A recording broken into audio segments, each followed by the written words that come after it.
Other news today, on Bickley and Murata on 98.7 FM earlier today, Arizona Sports. Brian Windhorst of ESPN joined them and dropped a few nuggets. We'll start with his Mat Ishbia nugget. He said, quote, even if Ishbia isn't 100% affirmed and approved, I think the Ishbia transition, that's easy to say, has kind of started to happen. He's going to complete the transaction.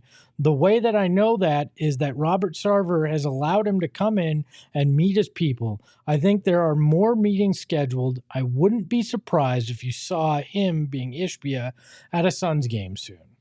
Yeah, that's very exciting news. Obviously, you want this to be approved as soon as possible so that any reason that you haven't made a trade tracing back to Sarver is no longer on the table. You have a new owner who's probably going to come in, want to be aggressive, want to help get this team headed in the right direction. Because ever since the news was announced that he was taking over is kind of when it started to go downhill with all the injuries and everything. So this would be great news if that is the case. We did see the Suns, as before we left practice and they kicked us out, they were setting up chairs for some sort of presentation with a lot of kind of executive people down there. I'm not saying that they are related, but it does seem like we're getting close if this is the case, and that's exciting. Yeah, and it would not shock me if maybe that was it, and that's why Brian Windhorst dropped that little nugget. And look, there's nothing but a positive here. Mat Ishbia, the closer he gets to taking it over, the more decisions he's going to get to make. If it's a foregone conclusion, like Windhorst made it sound like, that means that there is hope that a trade could be made here.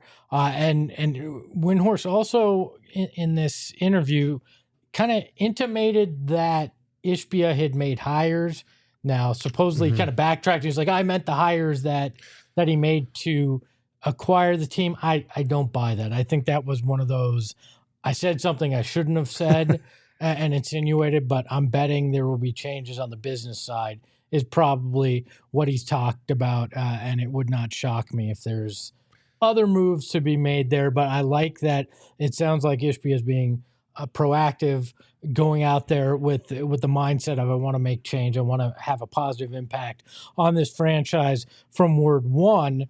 And if there were a game to go out there and show your face, and I have no insight, but it's tomorrow because it's TNT or it's Saturday because it's the 92-93 reunion. One of those two games that's going to make a big splash if Mat Ishbia is out there. Yeah, that would be fantastic to see. Again, we don't know the timeline on this sort of thing, but it is good. Like if Wendy is saying that, even if he spoke out of turn a little bit, got ahead of himself, it's good that he's kind of already setting up the pieces across the board so that when he is officially in, you can just sweep right in with people in place already and not have to go through that process then. So yeah, hopefully this gets finalized here in the next couple weeks before the trade deadline. Yeah, and would not shock me if his brother's involved on the business side as well, Justin, who's part of this bid.